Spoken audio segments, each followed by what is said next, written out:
మరో big shock తగలబోతోందా? మరికొంతమంది నేతలు కారు దిగబోతున్నారా? తెలంగాణలో మళ్ళీ ఆపరేషన్ ఆకర్ష్ స్పీడ్ అందుకోబోతోందా అంటే అవునని అనిపిస్తోంది. ఎందుకంటే మాజీ మంత్రి తలసాని శ్రీనివాస్ యాదవ్ కాంగ్రెస్లోకి వెళ్తారని ప్రచారం జరుగుతోంది.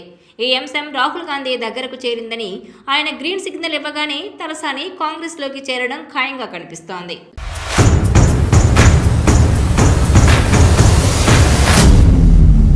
అయితే ఇప్పటికే బీఆర్ఎస్ నుంచి కాంగ్రెస్లోకి వలసలు కంటిన్యూ అవుతున్నాయి. కాంగ్రెస్ అధికారంలోకి వచ్చిన తర్వాత చాలా మంది బీఆర్ఎస్ ఎమ్మెల్యేలు పార్టీ మారారు, కాంగ్రెస్ కండువా కప్పుకున్నారు. అయితే ముఖ్యంగా జీహెచ్ఎంసీ పరిధిలో ఇటీవల జరిగిన ఎన్నికల్లో ఒక్క సీటు కూడా గెలుచుకోలేకపోయిన కాంగ్రెస్ గ్రేటర్ నేతలపై దృష్టి పెట్టింది.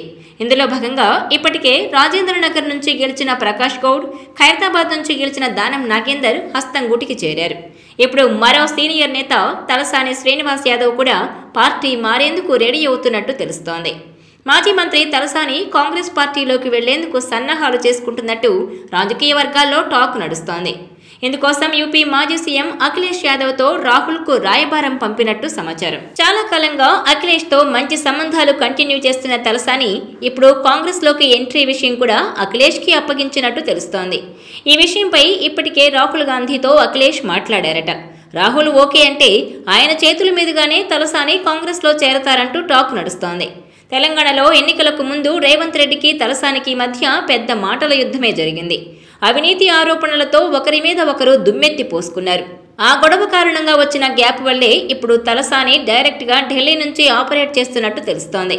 దాంతోపాటు రాహుల్ సారథ్యంలో పార్టీలోకి వస్తే లోకల్ లీడర్స్ నుంచి పెద్దగా ఒత్తిడి ఉండదు అనే ఆలోచనలో కూడా తలసాని ఉన్నట్టు సమాచారం.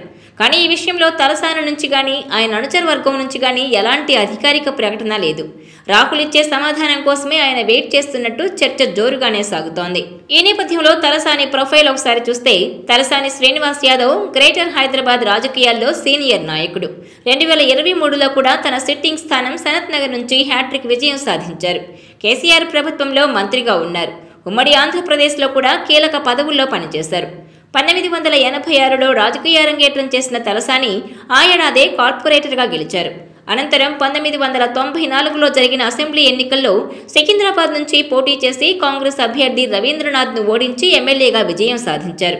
అనంతరం 1999లో జరిగిన శాసనసభ ఎన్నికల్లో కూడా టీడీపీ తరపున సికింద్రాబాద్ నియోజకవర్గం నుంచి గెలుపొంది చంద్రబాబు కేబినెట్లో మంత్రి పదవి దక్కించుకున్నారు. 2004లో జరిగిన ఎన్నికల్లో మాత్రం పద్మారావు గౌడ్ చేతిలో ఓటమి పాలయ్యారు. కానీ 2008లో జరిగిన ఉప ఎన్నికల్లో భారీ మెజారిటీతో గెలుపొందారు. అయితే అనంతరం 2009లో జరిగిన సార్వత్రిక ఎన్నికల్లో మరోసారి పద్మారావు గౌడ్ చేతిలో ఓటమి పాలయ్యారు. ఇక ప్రత్యేక తెలంగాణ రాష్ట్రం ఏర్పడిన తర్వాత తలసాని శ్రీనివాస్ యాదవ్ 2014లో సనత్ నగర్ నియోజకవర్గానికి మారి టీడీపీ నుంచి పోటీ చేసి గెలిచారు. అనంతరం టీడీపీకి రాజీనామా చేసి బీఆర్ఎస్లో చేరి కేసీఆర్ కేబినెట్లో మంత్రిగా బాధ్యతలు చేపట్టారు. 2018 ఎన్నికల్లో కూడా మళ్లీ సనత్ నగర్ నుంచే గెలుపొంది కేసీఆర్ మంత్రివర్గంలో పశుసంవర్ధక శాఖ మంత్రిగా బాధ్యతలు చేపట్టారు. ఆ తర్వాత గతేడాది జరిగిన ఎన్నికల్లో మళ్లీ సనత్ నగర్ నుంచే హ్యాట్రిక్ విజయం సాధించారు.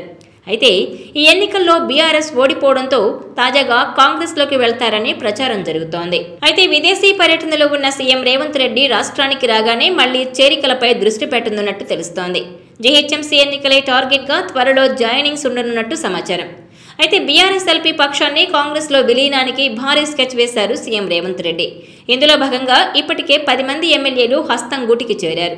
అయితే శాసనసభ పక్షం విలీనమైనట్టు ప్రకటించాలంటే దాదాపు మరో 16 మంది ఎమ్మెల్యేలు కాంగ్రెస్ కండువా కప్పుకోవాలి. అప్పుడే బీఆర్ఎస్ ఎల్పీ సీఎల్పీలో విలీనమైనట్టు ప్రకటిస్తారు. 2018లో ఇలాగే సీఎల్పీని బీఆర్ఎస్ ఎల్పీలో విలీనం చేసుకున్నారు. ఇప్పుడు ఆ పరిస్థితి ఉందా అన్నదానిపై అనుమానాలు వ్యక్తమవుతున్నాయి.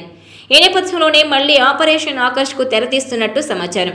పార్టీలో ప్రాధాన్యత, వారి నియోజకవర్గానికి నిధులు ఇస్తామని హామీ ఇచ్చి మరీ పార్టీలోకి చేర్చుకునేందుకు యత్నిస్తోంది కాంగ్రెస్.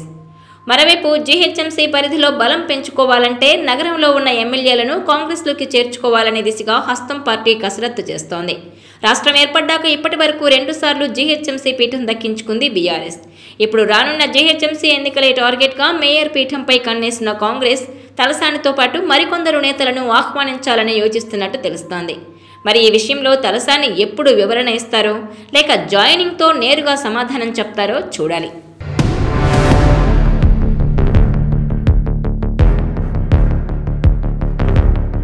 ఈ వీడియో మీకు నచ్చినట్లయితే please share, like and subscribe R24 Telugu.